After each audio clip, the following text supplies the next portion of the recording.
Hello प्यारे बच्चों, कैसे हैं आप सभी। मैं हुबिया सर, आप सभी का स्वागत है हमारे आज के लेक्चर में। हमारा आज का lecture class 11th unit number 4 और आज हम देख रहे हैं फॉर्मेशन ऑफ एसिड-6। एसिड-6 का फॉर्मेशन कैसे होता है और इसका हाइब्रिडाइजेशन कैसे निकाला जाता है। इसके पहले भी हम हाइब्रिडाइजेशन के ऊपर बात कर चुके हैं। फार्मूला में आपको लिखवाया था हाइब्रिडाइजेशन।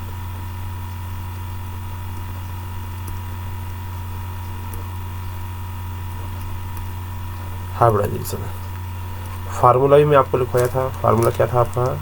फार्मूला है हाइब्रिडाइजेशन के लिए 1/2 valency cell electron plus minus करना है यदि आपके पास में कोई पॉजिटिव चार्ज होता है, प्लस करना है यदि आपके पास में कोई नेगेटिव चार्ज होता है, प्लस मोनो वैलेंट ये monovalent positive charge plus negative charge plus monovalent atom. ठीक है, अब देखो प्यारे बच्चों, फॉर्मेशन ऑफ एसिड-6। एसिड-6 फॉर्मेशन कर रहे हैं sp3 ड्यू टू हाइब्रिडेशन इसका होता है। अब यह होता कैसे? हमने एसिड-6 बनाया, F6 बनाया। सबसे पहले तो हम हाइब्रिडेशन वाली जो ट्रिक है, शॉर्ट ट्रिक है, उसका यूज करेंगे। अब मैंने आपको बताया था कि इसके लिए हम जेड की वैल्यू निकालते हैं। किसकी वैल्यू निकालते हैं? जेड की वैल्यू निकालते हैं। अब जो जेड की वैल्यू हम निकालते हैं उसे हमने कहा था कि यदि जेड बराबर आपके आता है 2, एक आने के चांस नहीं होता क्योंकि एक में कोई भी हाइब्रिडेशन नहीं होता। जेड बराबर 2 होता है तो हम बोलते हैं हाइब्रिडेशन sp। जेड बराबर यदि 3 होता है तो हम बोलते हैं sp2। जेड बराबर यदि हमारे पास में 4 होता है तो हम बोलते हैं sp3। जेड बराबर यदि हमारे पास में 5 होता है हम बोलते हैं sp3d। और जेड बराबर यदि हमारे पास में 6 होता है तो हम बोलते हैं sp3d2। sp3d।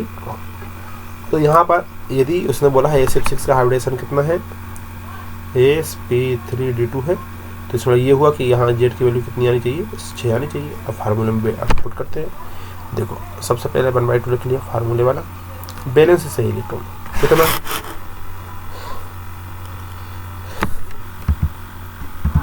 यहाँ पर 1/2 और 1/2 के बाद में अब यहाँ पर बैलेंस से इलेक्ट्रॉन कितना होता है सल्फर का? वो होता है पास में 6। कितना होता है बैलेंस से इलेक्ट्रॉन? वो होता है पास में 6।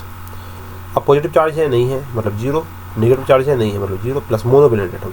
तो फ्लोरीन मोनोवैलेंट एटम में आता है। कौन कौन से आते हैं हमारे पास में? हमारे पास में आता है fluorine, chlorine, bromine, iodine, hydrogen, है ना, सोडियम। ये सारे हमारे पास में जो एक बॉन्ड बनाते हैं, वो मोनोवैलेंट एटम में आते हैं। मोनो मतलब होता है एक। अब कितने हैं? 6 है तो ये हो गया 6। तो कैलकुलेशन करो 1/2 इंटू 12 तो कितना हो जाएगा हमारे पास में? 6 आएगा। तो जेड की वैल्यू 6 आई, मतलब हम क्या बोलेंगे sp3d2। ये हमारे पास में निकल गया फार्मूले से। बेसिक कैसे होता है? यदि मान लो फार्मूला का यूज ना करें हम, यदि हम फार्मूले का यूज ना करें तो कैसे होगा? देखो इसको अलग कर दो। अब यहाँ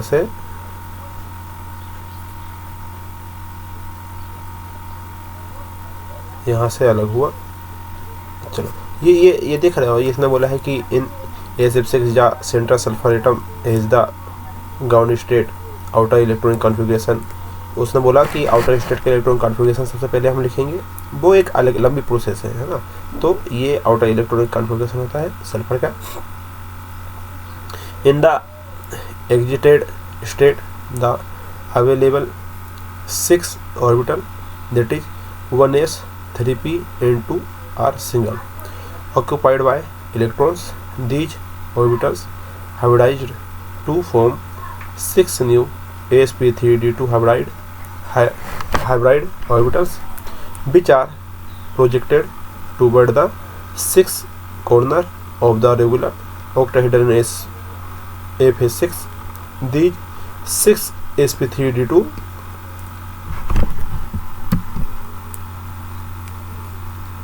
sp3d2 hybrid orbital overlap with single occupied orbital of fluorine atom to form 6sf single bond. Thus SF6 molecule has a regular octahedral geometry as shown in figure 4.18. देखो उसने ये बोला है कि ये जो ऑर्बिटल है ये आपस में क्या हो जाते हैं भाई, यहाँ से न्यू ऑर्बिटल बनते हैं। इनका सपना एक ऑर्बिटल होता है, यहाँ एस में इलेक्ट्रॉन है, पी में है। तो हमने बोला था कि ये फ्लोरीन के और ये हमारे पास में क्या होते हैं, ओवरलैप हो जाते हैं। सेम एनर्जी के लेवल ओवरलैप होते हैं और एक न्यू एनर्जी का ऑर्बिटल बनता है। सेम एनर्जी का ऑर्बिटल ओवरलैप होते हैं, न्यू एनर्जी का ऑर्बिटल हमारे पास में बनता है। हाइब्रिड ऑर्बिटल ओवरलैप होता है with single occupied orbitals two fluorine atom के साथ to form 6sf sigma bond और वो sf सिग्मा बॉन्ड बनाते हैं। इस प्रकार से हमारे पास में ऑक्टाहेड्रल जियोमेट्री मिल जाती है। कैसे होता है देखो जरा, जैसे इसको यहाँ कर लो, ये देखो जैसे यहाँ पर हमारे पास में सल्फर है, ग्राउंड स्टेट GS लिख दिया मैंने, ग्राउंड स्टेट। जब सल्फर को आप लिखेंगे तो आप लिखते हैं 3s2 3p4, ये सल्फर का होता है 3s2 3p4। अब 3s2 को कैसे लिख सकते हैं, हम ऐसे लिख सकते हैं, ये 1 2 3p4 को कैसे लिख सकते हैं, ऐसे लिख सकते हैं 1 2 3 4। 3D यहाँ पर खाली पड़ा हुआ है, 3D यहाँ पर खाली पड़ा हुआ है। 5 बनते हैं, 1 2 3 4 5, 3D 0। अब क्या होता है, अब ऐसा होता है प्यारे बच्चों कि यहाँ से जंप मारता है ये वाला ऑर्बिटल और इसमें चला जाता है डी में फर्स्ट। तो हम इसको बोलते हैं एक्साइटेड स्टेट फर्स्ट, सल्फर का फर्स्ट एक्साइटेड स्टेट। तो ये जो 3s2 है ये तो वही रहता है, जो 3p4 था वो 3p3 हो जाता है और 3d 0 का 1 हो जाता है। ये देखो इस प्रकार से ये तो वही रहेगा, बॉक्स तो उतने बनेंगे जितने बनते हैं 5 1 2 3 4 5।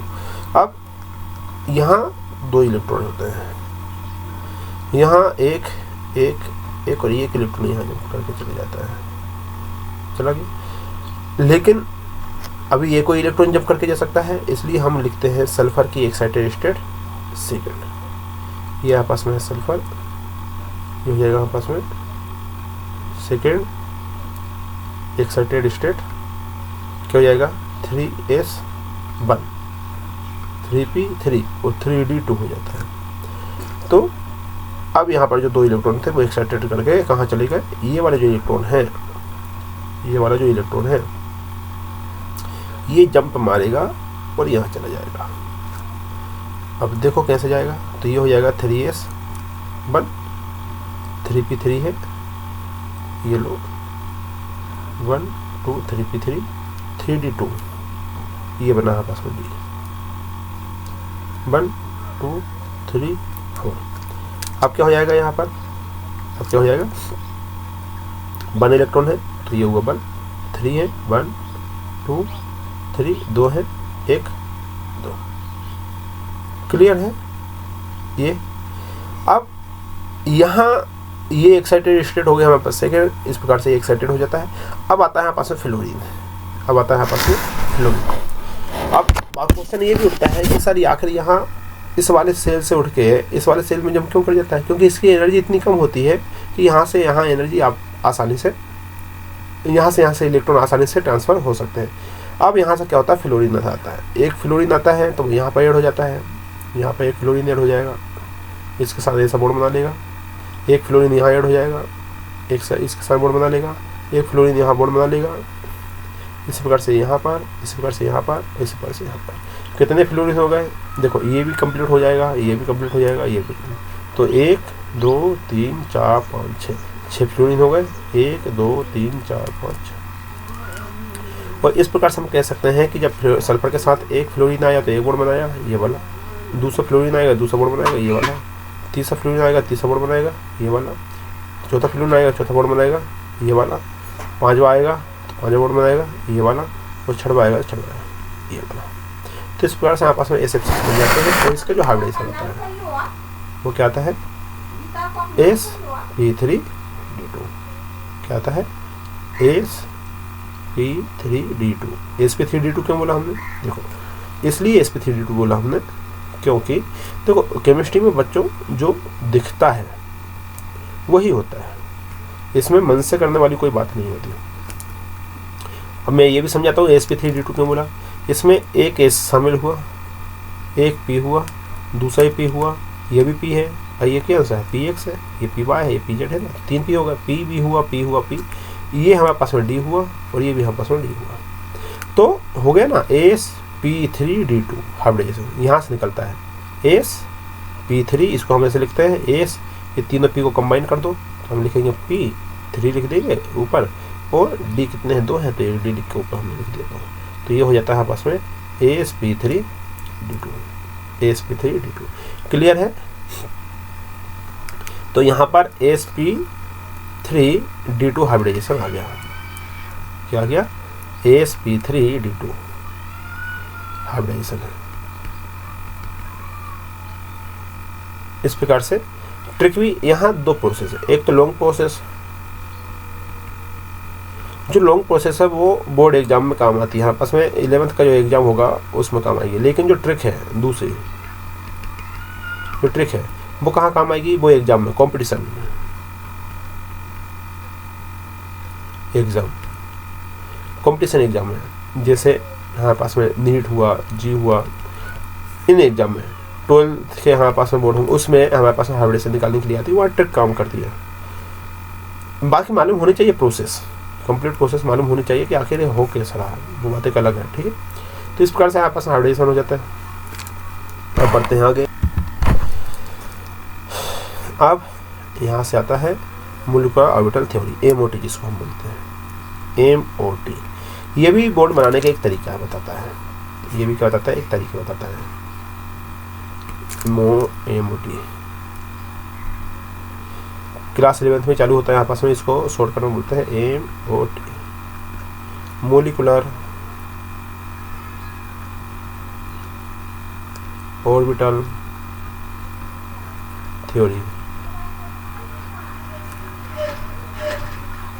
मॉलिक्यूलर ऑर्बिटल थ्योरी,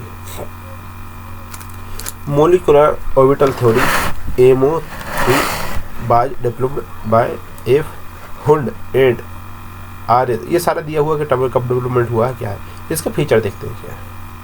हम तो इसके फीचर की बात करते हैं। पहला देखो मैं फिर बताता हूँ, तो आपको जो MOT है अभी यहाँ पास में होता है, MOT है, MOT, एक आपका VBT है, VBT, और एक आपका CFT है, CFT। ये सारे बॉन्ड कैसे फॉर्मेशन होते हैं उसके ऊपर है।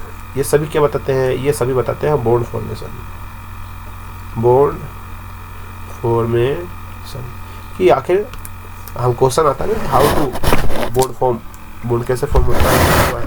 तो MOT ने अपनी एक थ्योरी दी, क्योंकि जब भी बॉन्ड बना, मॉलिक्यूल बने, कुछ ना कुछ उसमें ऐसी बातें आ जाती थी जो क्लियर नहीं हो पाती थी। जब कोई बातें क्लियर नहीं हो पाती थी कि एक नया रूल आता था, एक नया रूल ले जाता था, वहीं से हमारे पास में आया MOT। ये भी एक नया है। अब ये भी बताता है कि बॉन्ड कैसे फॉर्म होते हैं, मॉलिक्यूलर ऑर्बिटल थ्योरी में बॉन्ड कैसे फॉर्म होते हैं, कौन बनाता है। अब ये क्या कहता है, यहाँ से देखो तरीका बताता है, ये way of formation of bond. देखो यहाँ से द इलेक्ट्रॉन इन, कहाँ गया, the electrons in a molecule are present in the various molecule orbitals as the electron of atoms are present in the various atomic orbital. दूसरा, the atomic orbital of comparable energies and proper symmetry combine to form molecular orbital. समझ रहे हो क्या बोले? उसने बोला है कि द इलेक्ट्रॉन इन मोलिक्यूल में जो इलेक्ट्रॉन प्रेजेंट होते हैं। अब इसने एटम की बात नहीं, अब इसने मोलिक्यूल की बात की है। यहाँ पर हम मोलिकुलर ऑर्बिटल, नाम ही उसका मोलिकुलर ऑर्बिटल है। उसने बोला कि अभी तक हम क्या पढ़ते थे, देखो अभी तक हम पढ़ते थे कोई एटम होता है, अभी हम पढ़ते थे एटम होता है। एटम क्या बनाता है? एटम आपस में मोलिक्यूल बनाता है। तो अभी जितनी थ्योरी बताई वो यहाँ पर थे कि एटम कैसे कंबाइन होते हैं। तो पहला बॉन्ड बनता है आयनिक बॉन्ड कंबाइन होने के लिए, दूसरा बॉन्ड बनता है इसमें कोवेलेंट बॉन्ड, तीसरा ये होता है हमारे पास में मेटालिक बॉन्ड। तो ये एटम, लेकिन अब मॉलिक्यूल कैसे बॉन्ड फॉर्म करते हैं उसके लिए आया यहाँ पास में मोलिकुलर ऑर्बिटल थ्योरी। ये मॉलिक्यूल कैसे बॉन्ड का फॉर्मेशन करता है उसके लिए थ्योरी आई है। समझ रहे हो? The electron in the molecule are present in the various molecular orbital as the electron of atom are present in the various atomic orbital. दूसरा, the atomic orbital of comparable energy and proper symmetry combine to form molecule orbital. वही बात है जो वहाँ है कि भाई इनकी सिमेट्री कंबाइन होनी, सिमिलर सिमेट्री वाला होना चाहिए, एनर्जी भी हमारे पास में सेम होनी चाहिए, वो आपस में कंबाइन होते हैं और हमारे पास में बॉन्ड का फॉर्मेशन में हेल्प करते हैं।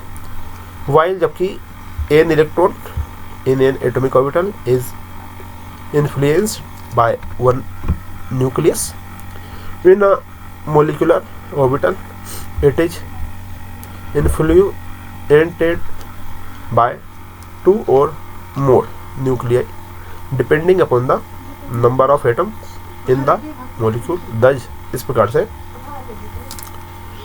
हमारे पास में वो कहता है, कहाँ गया भाई, thus an atomic orbital is monocentric while a molecular orbital is polycentric। तो इस प्रकार से उसने बताया कि हमारे पास में यहाँ एक सेंटर होता है जबकि उसमें हमारे पास एक सेंटर होता है जबकि यहाँ पर हमारे पास में बहुत सेंटर होते हैं। ठीक है, तो इस प्रकार से देखो ये सारे, अब ये दुनिया भर के थ्योरी दी है, इसको पढ़ने की कोई आवश्यकता नहीं है, आप देख लेना पढ़ के। मैं इसको सीधा हम चलते हैं मोलिकुलर ऑर्बिटल थ्योरी की, ये होता कैसे है, बनता कैसे। ये बताया साई वगैरह, ये दुनिया भर की बातें सब बताइए, लेकिन इनमें हम दिमाग बचाएंगे नहीं। यहाँ आते हैं, ये लो, ये है हमारे पास में मोलिक्यूल। उसने बोला है, क्या बोला है, इसको जरा यहाँ ले लेते हैं। ये चालू है हमारे पास मोलिकुलर ऑर्बिटल थ्योरी। ठीक है,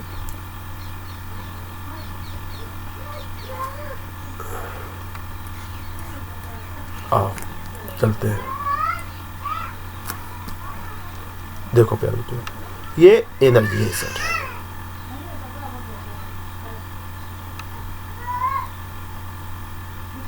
सर क्या है, इंक्रीजिंग एनर्जी है, यहाँ पास में एनर्जी है।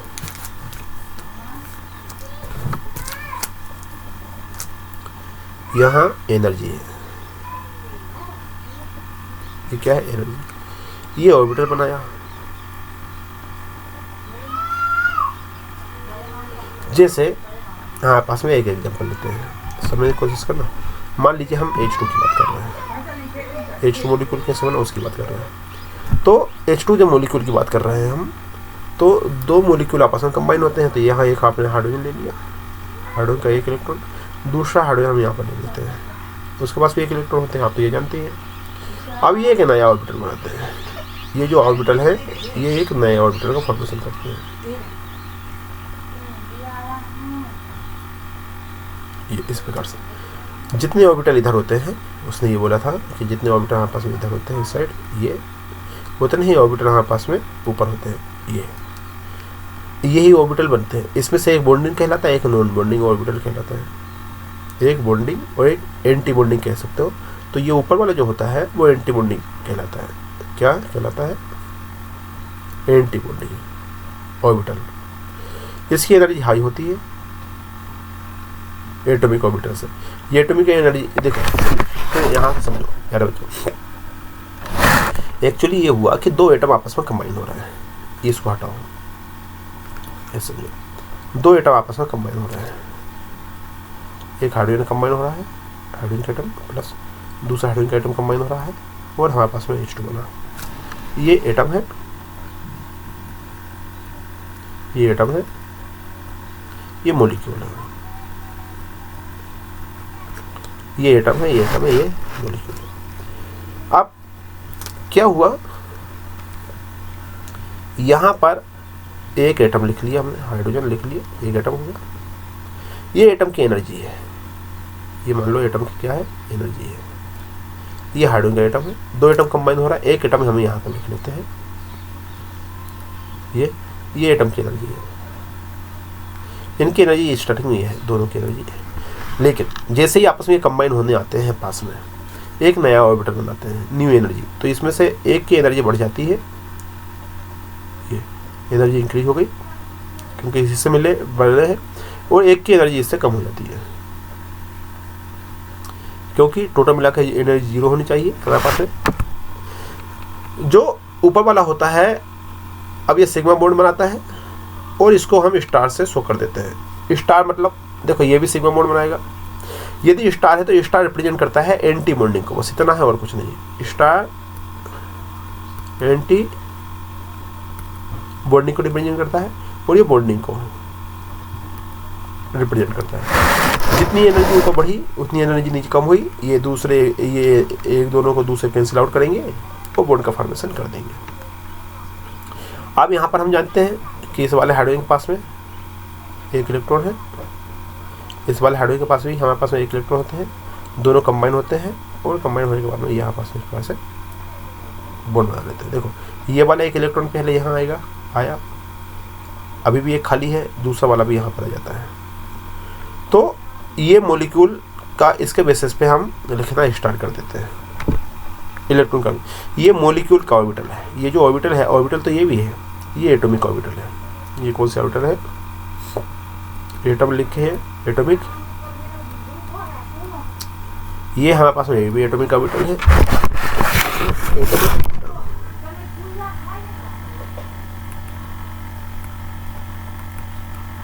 ये हमारे पास में एटॉमिक ऑर्बिटल। ये मॉलिक्यूलर ऑर्बिटल है, मॉलिक्यूलर ऑर्बिटल। ये भी हमारे पास मॉलिक्यूलर ऑर्बिटल, ये मॉलिक्यूलर ऑर्बिटल है। ये भी, ये एंटी बॉन्डिंग मॉलिक्यूलर ऑर्बिटल है, ये बॉन्डिंग मॉलिक्यूलर ऑर्बिटल है। इससे ऑर्बिटल की एनर्जी ज़्यादा है, एनर्जी ज़्यादा होती है, हाई होती है, इसकी एनर्जी होती है, इसकी एनर्जी हाई होती है, इसकी एनर्जी होती है। इसको हम एंटी है, देखो दोनों सिग्मा है, ये भी सिग्मा, ये भी सिग्मा, लेकिन इसको हम स्टार से बता देते हैं, तो वो एंटी बॉन्डिंग को रिप्रेजेंट करता है, इसमें हम स्टार शो नहीं करते। बात समझ में आ रही है। जैसे अब एग्जांपल में हाइड्रोजन का दे रहा था, तो हाइड्रोजन को हमने लिखा, एक हाइड्रोजन का एक इलेक्ट्रॉन यहाँ पर है, दूसरा इलेक्ट्रॉन यहाँ पर है, दो बने, तो ये बन के यहाँ पास में हो गया।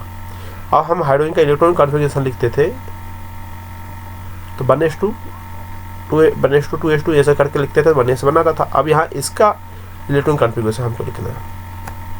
हमारे पास में हाइड्रोजन था, ध्यान से देखना, हमारे पास में जो हाइड्रोजन था, इसका हम इलेक्ट्रॉनिक कॉन्फ़िगरेशन लिखते हैं।